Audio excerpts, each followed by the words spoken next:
찬양과 사가라의 찬양이라는 제목으로 함께 드리는 바입니다. 우리 하나님은요, 온 땅을 두루 감찰하사 전심으로 자기를 다한 자에게 뭐 하시는 분입니까? 은혜와 능력을 베푸시는 분. 하나님은 충만하십니다. 하고 많은 제사장 가운데, 하고 많은 그 시대 사람들 가운데 누구를 찾으셨습니까? 어렵고 경건한 사라를 찾으시고, 그죠? 그 사라가 기도가 뭡니까?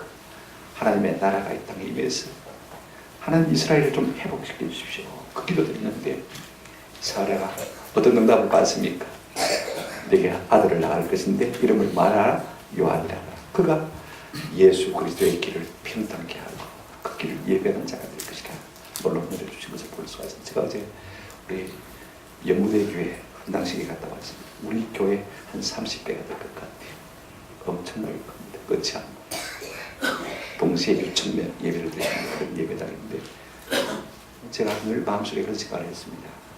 이름을 인터넷에 나오니까 좀 곤란할 것 같고 우리 최 목사님 이 부대장으로 와가지고 그죠? 새로운 예배당을 지었으면 참 좋겠다. 그런 생각이 지나가 버렸어요. 이 앞에서는 이 학교장 장로님이 계시, 서장로님이 계신데 그분들이 참 좋은 분이에요. 하나님께서 이분을 통해서 영광 받으시려 맞다 생각을 합니다. 뜻밖의 하나님께서 다른 장로님을 예배하고 지금 소장님, 구소장님 딱 뵙는 순간에요. 이분이다. 이분을 통해서 하나님 영광을 받으시고 제가 마음에 물씬 감동이 됐어요. 그러면서 제 마음에 깨달은 것은 무엇이냐면 하나님은 사람을 정확하게 보고 계신다. 정확하게 사람을 세우신다는 게 제가 마음에 깊이 감동합니다. 누구를 찾으셨다고요? 사가랴를 찾으시고 그를 통해서 누구를 주신다고 약속하셨습니까? 세례 요한을 주시겠다고 약속하신 것을 볼 수가 있습니다. 오늘 본문은요, 이제 그 약속이 이루어져서 세례 요한이 태어나게 되는 것을 볼 수가 있고 그 다음에 조금 가문과 그 부모 사이에 이름을 두고 갈등하는 일이 나타나고 있는 것을 볼 수가 있습니다. 그리고 이제 사가랴의 입이 열려서 하나님을 찬양하는 찬양을 듣게 되었습니다. 세 가지 우리가 좀 생각을 보려고 합니다. 첫 번째로 우리가 생각할 것은요, 이제 세례 요한의 출생과 이름으로 인한 부모의 가문의 갈등을 가지고 생각해 보았으면 좋겠습니다. 57절을 보시기 바랍니다. 엘리사벳이 누구냐면 사가랴의 아내죠, 그죠? 그 다음에 해산할 기한이 차서 누구를 낳았다고 했습니까? 아들을 낳았다. 나이 들도록 자녀를 낳아보지 못한 엘리사벳이 드디어 잉태하고 뭘 낳았다고 했습니까? 아들을 낳았다. 하나님이 한번 간섭하시니 아들을 낳은 것을 볼 수가 있습니다. 13절에 천사가 분명히 사가랴에게 예고해 줬지 않습니까? 그 말씀이 그대로 이루어진 것을 우리가 볼 수가 있습니다. 그런데 여러분 58절을 보시면요, 이 요한의 출생을 두고 온 가문이 함께 기뻐하는 모습을 볼 수가 있습니다. 이웃과 친족이 주께서 그를 크게 긍휼히 여기심을 듣고 함께 즐거워하더라 했습니다. 아이가 없던 가문에 아이가 나왔으니까 말입니다. 얼마나 기뻐했어요. 특별히 아이가 귀한 집안에 늙고 아이를 얻었으니 온 가문이 축하하는 힘에 틀림이 없는 것이 사실입니다. 그런데 이 가문 문중의 사람들은요, 이 아이의 진가를 잘 모릅니다. 왜 하나님께서 이 아이를 이 가정에 허락해 주시든지, 뭐 때문에 이 아이가 태어났는지, 하나님께서 어떤 계획을 가지고 이 아이를 썼을지 전혀 모르고 있습니다. 그럼에도 불구하고 함께 기뻐하고 즐거워하는 모습을 우리가 볼 수가 있습니다. 여러분, 남의 좋은 일에 함께 즐거워하는 것 참 하나님 기뻐하는 일인 줄로 믿습니다. 즐거워하는 자들과 함께 말아 즐거워하라. 우리가 슬픈 자들과 함께 즐거워하기는 쉬워도요, 즐거워하는 자들과 함께 즐거워하기가 참 어렵습니다.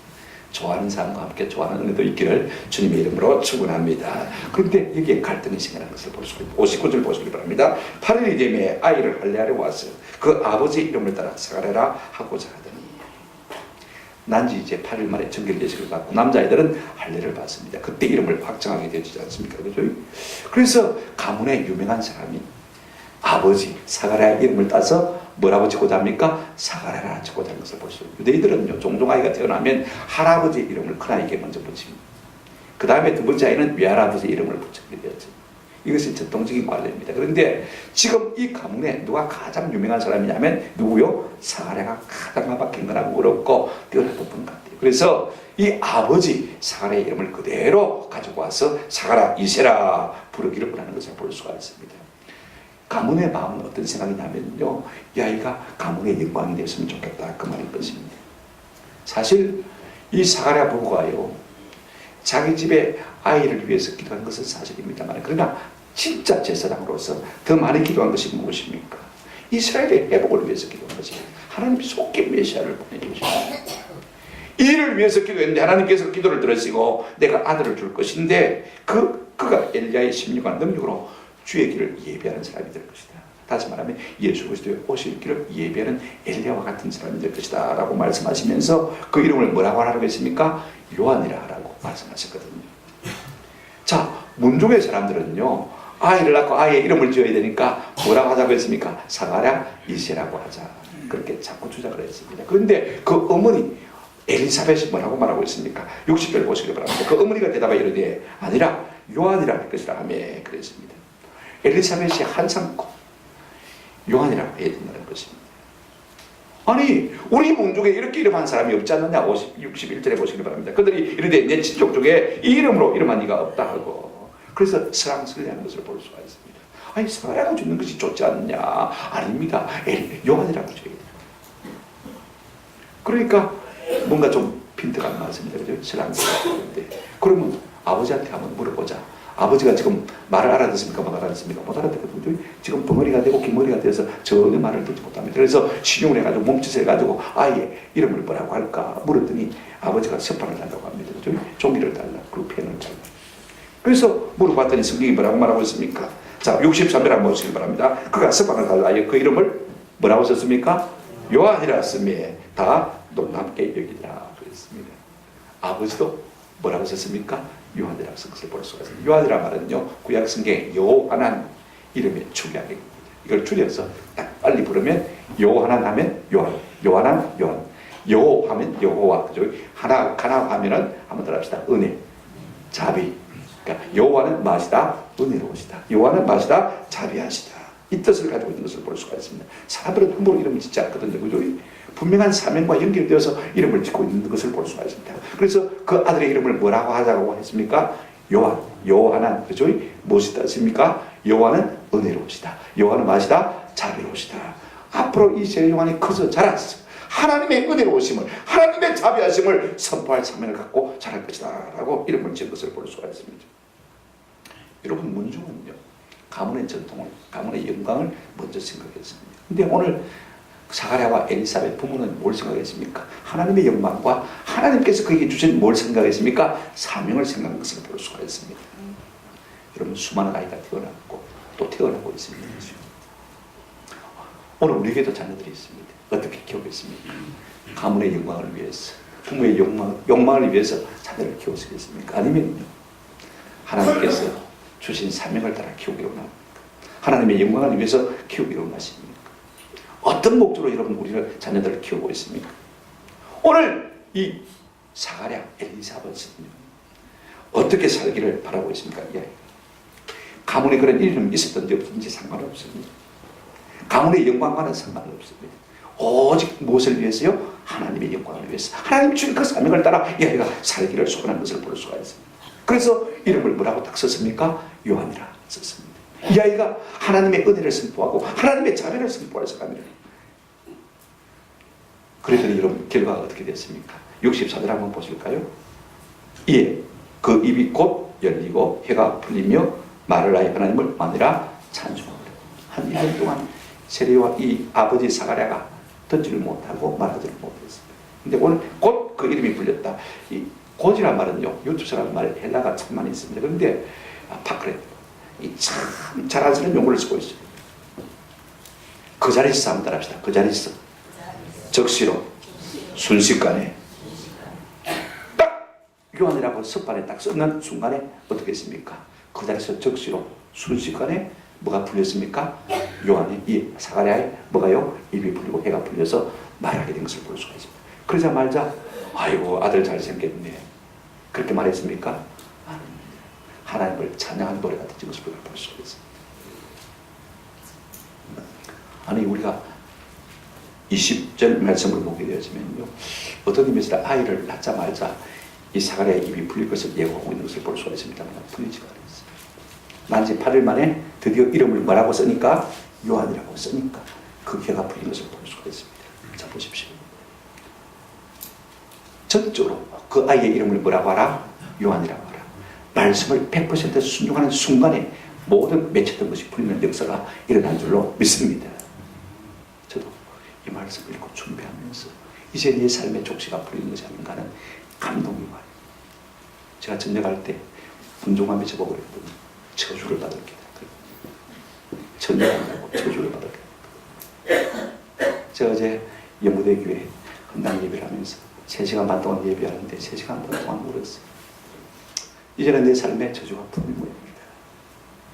이 영광의 자리에 함께하고 그래도 사명을 감당해 주니까 그런 마음이 많이 들어요. 그래서 얼마나 감사하지. 얼마나 감사하지. 여러분 100% 온전히 뭐 했더니 순종했더니 뭐가 풀렸습니까? 해가 풀리고 입이 풀리고 열리고 마음이 되어졌습니까? 말하게 되던데 그 첫마디가 뭐예요? 하나님을 찬양하는 것을 말하고 있지 않습니까? 이런 말미암아 모든 문중 사람들이요 다 불리했습니다.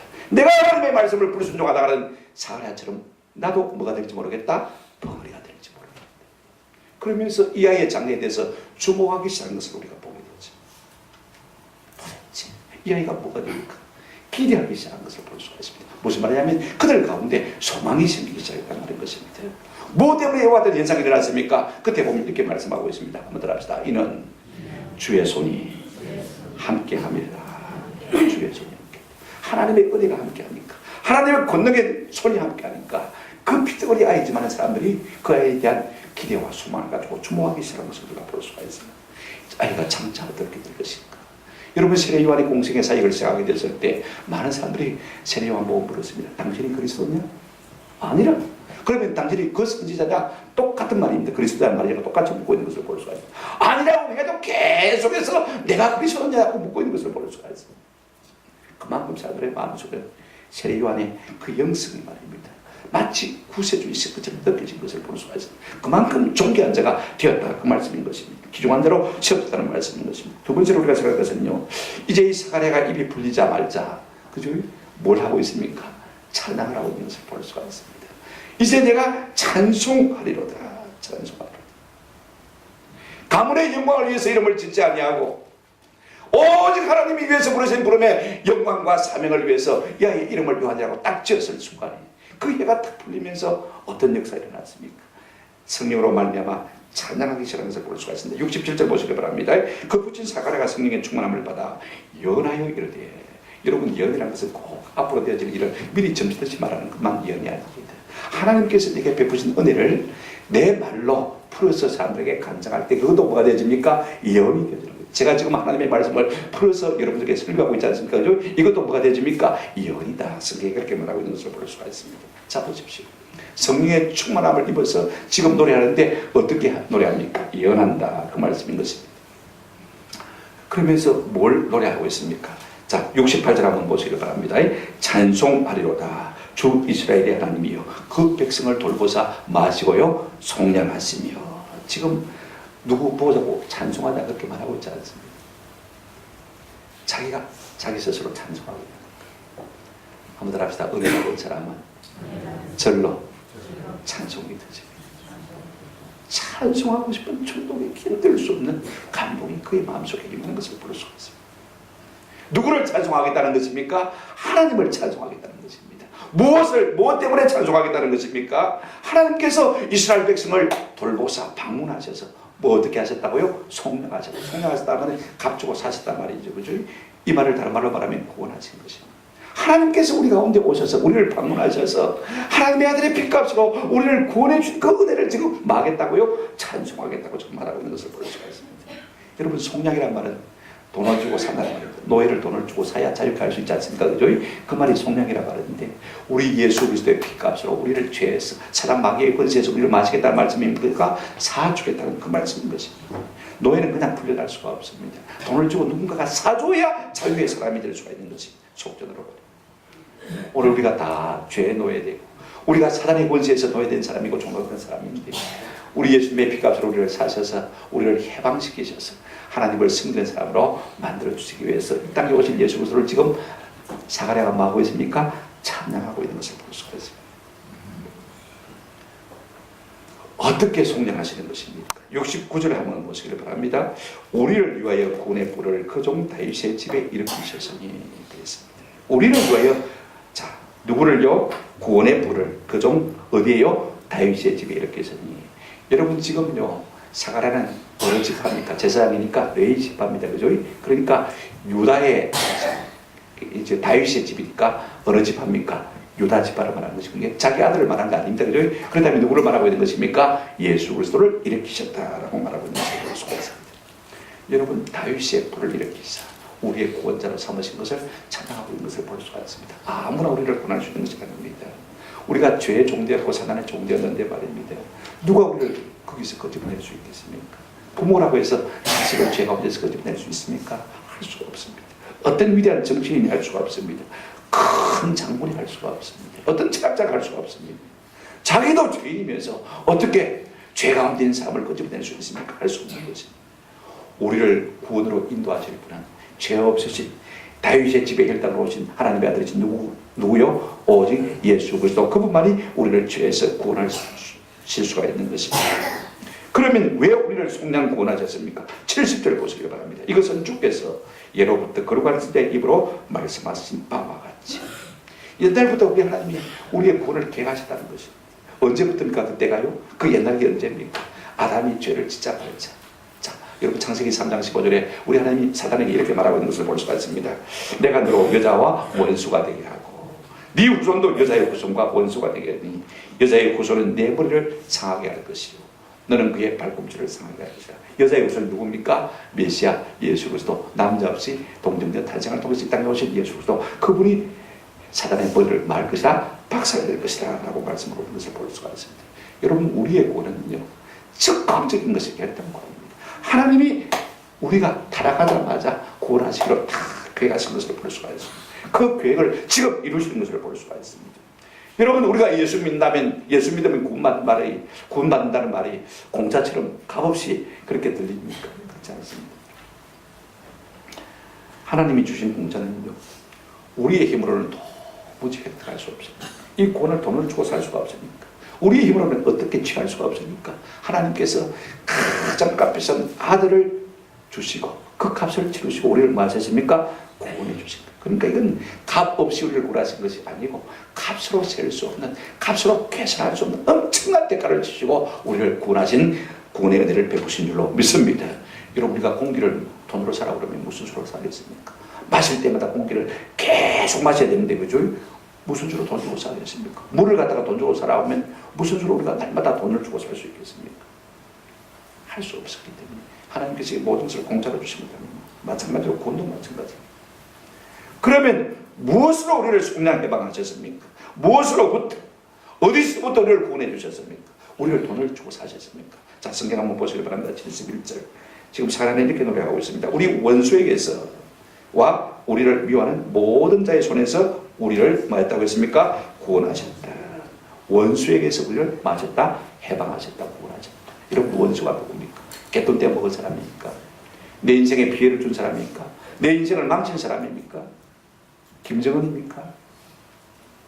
아닙니다. 한번 따라합시다. 사단 마귀입니다. 이 의식이 있어야 진짜 그렇지 않습니다.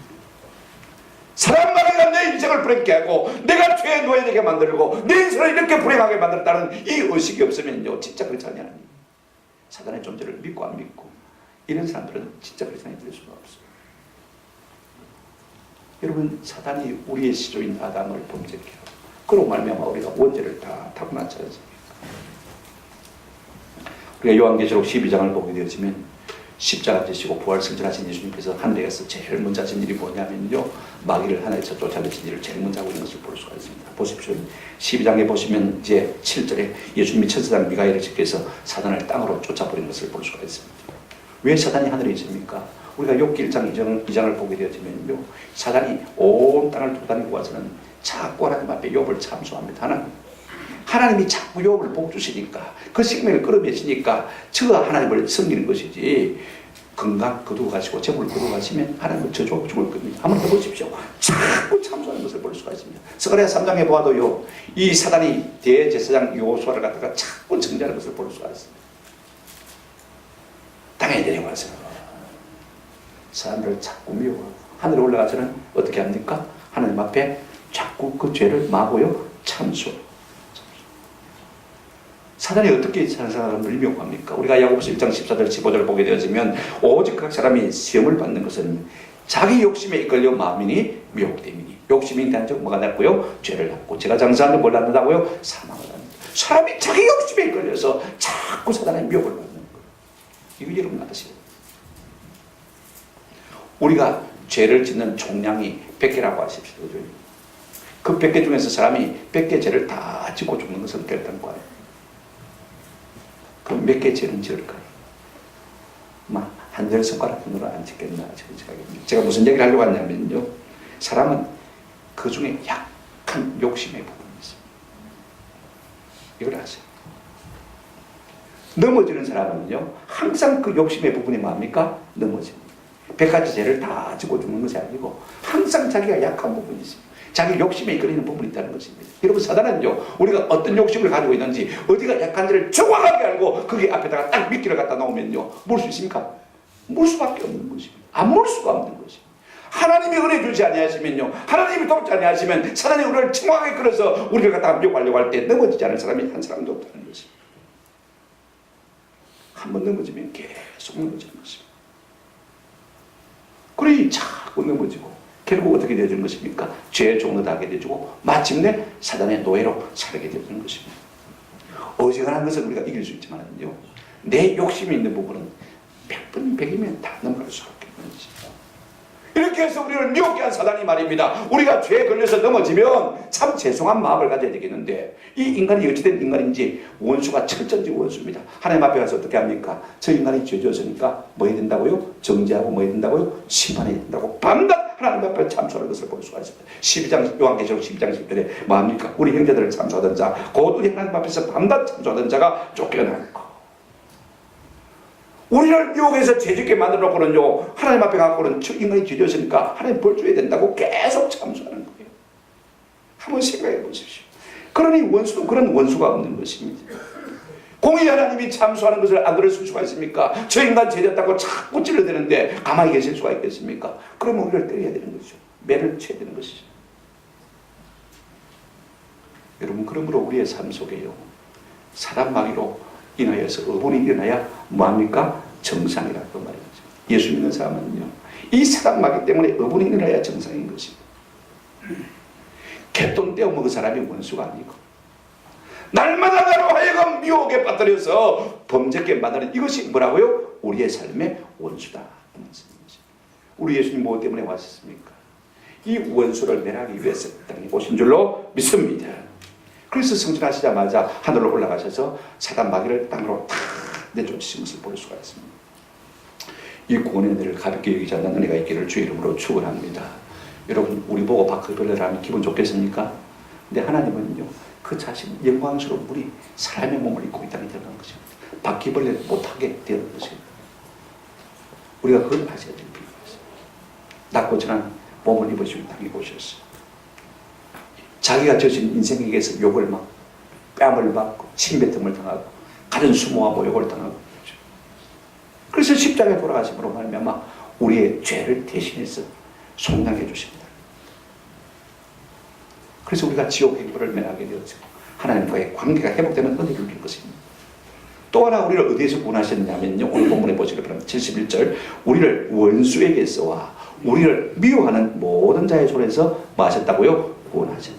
우리를 미워하는 자의 모든 손에서. 여기 우리라는 것은 이스라엘 백성이 1차적이고 2차는 예수 믿는 모든 사람을 말합니다. 세상은 우리를 미워합니다. 그렇죠? 지금 이스라엘 백성들이 어디에 있습니까? 로마의 압제, 식민지 가운데 있습니다. 자, 가이사 아구스로 하여금 뭐 하겠습니까? 호구조사, 호적조사를 하도록 하겠습니다. 그죠? 자, 무엇 때문에 인구조사를 하는 것입니까? 한번 생각해 보십시오. 우리나라의 인구가 몇만 명이다. 이걸 하기 위해서 조사를 하는 것입니다. 3절 동도 나옵니다. 뭐 하려고요? 세금 떼라고. 그 당시에 사람들이 얼마나 가난한지 아십니까? 우리 예수님께서 500여를 가지고 5,000명, 여자와 남자애까지 2만 명을 먹이셨을 때요, 그 많은 사람들이 어떻게 말했습니까?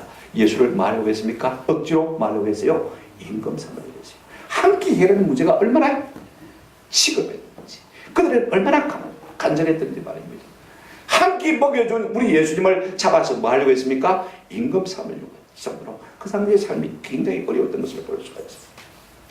오늘 우리는 우리를 구원하시기 위해서 오시되 악한 환경에서 우리를 위해서 구원하시기를 위해서 오신 땅에 오신 예수님을 좀 기억할 수 있는 내가 있기를 바랍니다.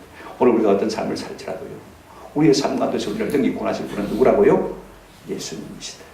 그러기 위해서 땅에 오신 것입니다. 잘못된 환경 가운데서 우리를 건져내시기 위해서 땅에 구주로 오신 것입니다. 그러면요, 하나님께서 왜 이 은혜를 주셨느냐? 72절 한번 보실까요? 73절까지. 우리 조상을 마시고요, 긍휼히 여기시며 거룩한 언약을 기억하셨으니 곧 우리 조상 아브라함에게 하신 뭐라? 맹세라. 하나님께서 아브라함과 맺으신 언약, 맹세로 언약한 것 때문에 우리를 구원해 주신다고 말씀하고 있습니다. 불쌍히 여기셨어요. 그러면 하나님이 아브라함과 언제 맹세로 언약을 맺었느냐? 우리가 창세기 22장 16절 17절 한번 제가 읽어드리겠습니다. 이르시되 여호와께서 이르시기를 내가 나를 가리켜 맹세하노니 내가 이같이 행하여 네 아들 네 독자라도 아끼지 아니하였은즉 내가 네게 큰 복을 주고 네 씨가 크게 번성하여 하늘의 별과 같고 바닷가의 모래와 같게 하리니 네 씨가 그 대적의 물을 차지하리라. 여러분 이거 아셔야 됩니다. 하나님께서 아브라함의 독자 사랑 아들 이삭을 뭘로 바치라고 했습니까? 번제로 바치라고 했습니다. 뭐 때문에 아들을 내놓으라고 그랬을까? 독자인데 아시잖아요, 그죠? 얼마나 사랑하는지 아시잖아요. 가장 귀한 것을 내게 달라고 하셨을까? 뒤에 손에 뭐를 쥐고 계십니까? 네 아들 내게 주면 내 아들 네게 줄게. 아멘. 내 아들이 소중합니까? 하나님의 아들이 소중합니까? 하나님의 아들이 훨씬 더 크고 소중하지. 더 좋은 것, 가장 좋은 것 주시면 가장 좋은 것 주시면 내게 그 주마라 라고 말씀하시는 거죠. 안 좋습니까, 아브라함이? 안 됩니다. 이것만 안 됩니다. 내 재산 다 가져가도 아들만큼 안 됩니까? 그랬습니까? 안 됩니다. 모리아산 번제단을 쌓고 그를 묶어서 단위에 올려놓고 칼을 들어 드디어 내리치는 순간입니다. 여러분 칼을 들었으면 다 바친 것이나 진비 없습니다. 그죠? 그때 하나님이 그를 급하게 부르시고 아브라함 이제야 내가 네 마음을 열었다. 고맙다. 저 수풀에 그러더니 양을 끌어다가 제사해. 그러시면서 오늘 이 말씀하신 것을 볼 수가 있습니다. 맹세하시면서 내가 내 이름을 두고 맹세하겠는데 내가 네게 복을 주겠다. 그 맹세의 핵심이 뭐냐면 여러분 18절 창세기 20장 18절 제가 아직 안 읽었으니까 이제 읽어드리겠습니다. 또 내 씨로 말미암아 한번 더 합시다. 천하 만민이 복을 받으리니 이는 내가 나의 말을 준행하겠습니다. 내 씨로 말미암아 여기 내 씨가 누굽니까? 예수 그리스도. 그로 말미암아 모든 천하 만민이 복을 받는다는 말은 구원을 받는다 그 말씀인 것입니다. 이걸 하나님께서 아브라함에게 뭐로 약속하셨다고요? 맹세로 약속하죠. 성경을 읽을 때 가장 소중한 키워드가 바로 이것입니다. 구약을 읽든지 신약을 읽든지 우리 하나님께서 아브라함에게 맹세로 약속하신 것이 뭐냐면 내 씨로 말미암아 천하 만민이 만대에 돌아올 것이다. 복은 들어올 것이다. 이 키워드가 없으면 성경 제대로 읽어드릴 수가 없습니다. 이제야 제가 60이 되니까 이게 눈이 조금 얼마나 중요한 말씀인지 몰라요. 아들 주마라. 아들 주마라. 뒤에 뭐 감춰두시고요? 예수 그리스도. 천하 만민이 복을 받으러 들어오게 하는 누구요? 예수 그리스도. 여러분 우리 아들이 뭐 천하 만민을 한두 사람에서 복되게 할 수 있는 사람이 될까 말까 한데 그죠? 아들 하나 주면 아들 하나 주면 천하 만민이 많은 대로요 복 받는 대로. 그분이 누구시라고요? 예수 그리스도. 그렇게 맹세하셨어요. 언약하신 그대로 하나님께서 아들 예수 그리스도를 땅에 보내주셨다 그 말씀인 것입니다.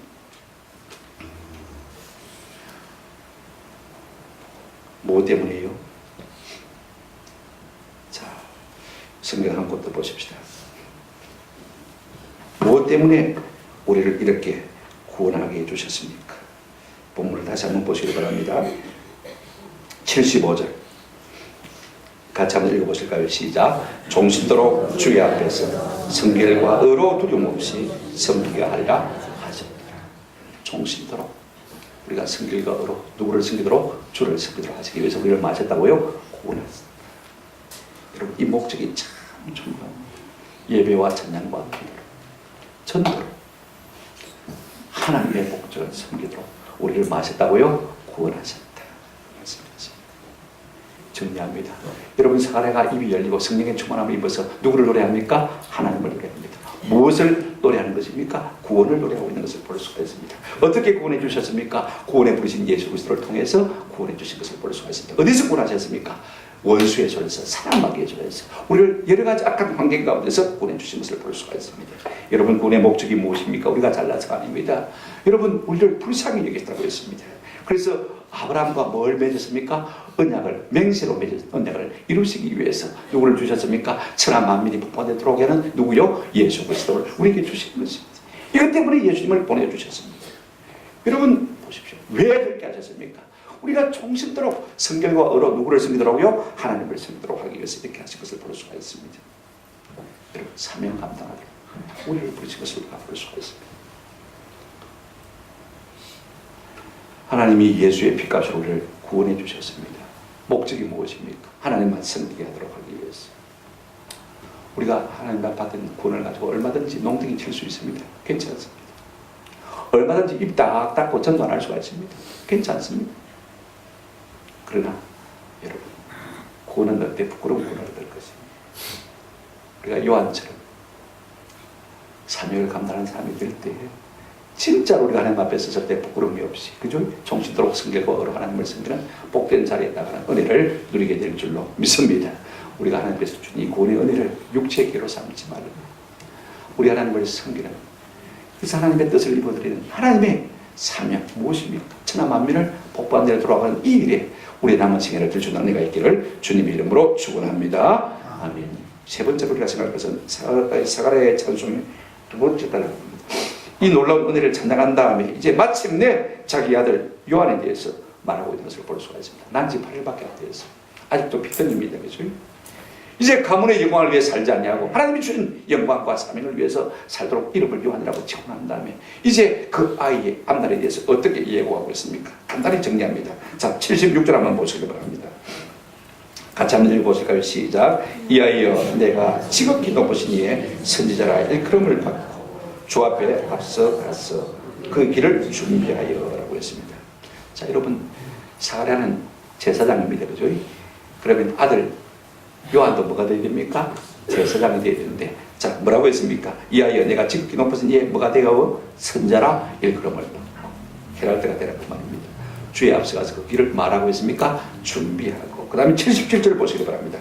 주의 백성에게 그 죄사함으로 말미암는 구원을 마가리니 알게 하리니 자, 주의 길을 예비하고 주의 구원을 많은 사람이 되라 알게 하는 사람입니다. 하나님께서 우리 가운데 이 놀라운 구원을 베풀어 주셨습니다만 그러나 그 놀라운 구원의 은혜를 전하는 사람이 없으면 이걸 누가 알겠습니까? 이렇게 우리 위에 놀라운 구원을 우리 위에 베풀어 주셨음에도 불구하고 그 구원의 소식을 전하는 사람이 없으면 무용지물이 될 수밖에 없는 것입니다. 그래서 요한으로 이 구원의 길을 전하고 사람들에게 알게 하는 이 일을 하라고 말하고 있는 것을 볼 수가 있습니다. 사람들의 마음이 교만해진 마음, 그래서 예수를 받아들일 수 있는 마음을 어떻게 하고요? 깎아서 낮추고 너무 자존감이 적어가지고 말입니다. 낙심한 일이 많아서 마음이 상심한 사람들은 자존감을 자꾸 채워주고 그 마음의 상처를 보듬어서 그래서 낮은 곳을 높게 골짜기를 메꾸어서 그 마음을 평탄하게 만들었어. 예수의 생명의 복음이 증거될 때 그들이 복음을 듣고 예수 믿고 구원받는 사람이 될 수 있도록 그 일을 하라고 말하면서 볼 수가 있습니다. 그런 다음에 예수 그리스도의 구원을 마게 하라, 알게 하라. 하나님께서 지금 세례 요한에게 이 일을 하도록 부르신 것을 볼 수가 있습니다. 오늘 우리는 어떻게 살아가야 되겠습니까? 한번 더 합시다. 나는 이 시대의 세례 요한이다.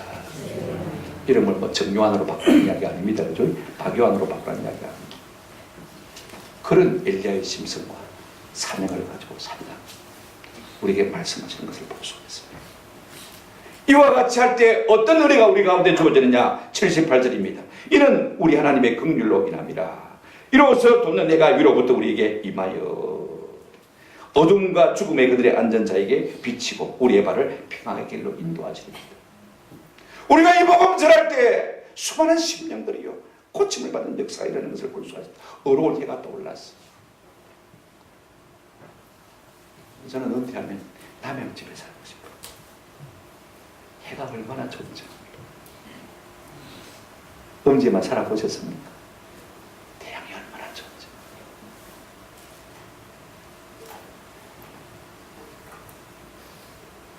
돋는 해가 떠올랐어요. 뭐라고 말하고 있습니까? 치료하는 뭘 바란다고요? 광선을 바라는 것이다. 어둠과 죽음의 소리를 말 것이라고 했습니까? 건져낼 것이다 라고 말하고 있습니다. 여러분, 이 일을 해드릴 사람이 바로 오늘 우리들인 것입니다. 우리가 이 사명 앞에 아멘하고 이제 다시 오실 예수님의 길을 예비하고 그 예수님을 증거함으로 말미암아서 천하 만민을 복되는 자리로 돌아오게 하는 이것이 오늘 우리의 사명인 것입니다. 이 모든 말씀의 수종들은 은혜가 이 성달의 계절에 저와 여러분 가운데 있기를 주의 이름으로 축원합니다. 아멘. 말씀을 맺습니다. 우리가 이 시대에 요한이 되려면요 한 가지 해야 될 일이 있습니다. 80절 읽고 정리하고 마치도록 하겠습니다. 80절입니다. 다 같이 시작. 아이가 자라며 심령이 강하여지며 이스라엘에게 나타나는 날까지 빈대하시리라. 아이가 자라고 뭐가 강해졌습니까? 심령이 강해졌습니다. 육체가 강해졌다. 여러분, 사람이 진짜 강해질 것은 우리의 영혼입니다. 근데 여러분, 디모데 우서 2장 1절에 보게 되지만 바울이 영적으로 난 아들에게 이렇게 말하고 있습니다. 내 아들아, 그러므로 너는 그리스도 예수 안에 있는 아무들 합시다. 은혜 가운데서 강하고 우리가 돈으로 강해질 거라. 우리가 지식과 학문으로 강해지는 것은 그렇다는 겁니다. 맞습니까? 우리의 가진 어떤 재능으로 강해지는 것은 그렇다는 겁니다. 아무들 합시다. 은혜가 오면 우리의 심령이 강해집니다. 그래서 은혜를 삼아요. 그래야 이 마지막 때 우리 그리스도의 오심을 예비하고 우리 예수 그리스도의 구원을 알게 해서 천하 만민을 복받은 자의 자리로 돌아오게 하는 이 사명을 넉넉히 감당할 수 있는 사람이 되어주는 것입니다. 은혜를 받아야 은혜를 받아야 사명자가 될 수 있는 것입니다.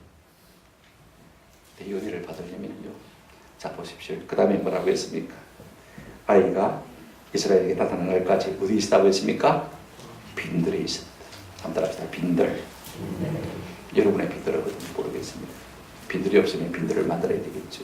제게는 서재배, 새벽부터 밤 9시까지 눈물을.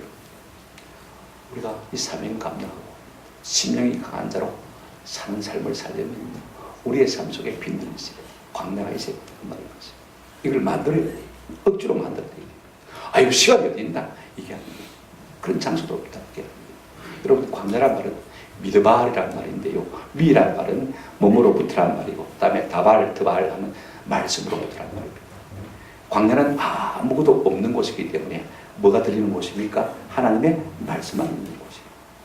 때로 우리가 세상과 세상의 모든 속간 좋은 것으로부터 우리를 단절시키고 하나님의 음성을 듣는 시간, 그런 골반, 그런 장소가 없으면요, 우리가 심령이 강한 자가 되고 이 마지막 때 예수의 오심을 예비하고 천하 만민을 복받는 대로 돌아오게 하는 이 사명의 역할을 감당할 수 있다 없다? 없다는 것입니다. 성경을 읽고 듣고 묵상하고 연구하고 거기서 기도하고 거기서 씨름하고 거기서 받는 하나님의 은혜를 우리 심령 속에 집어넣고 말씀을 집어넣고,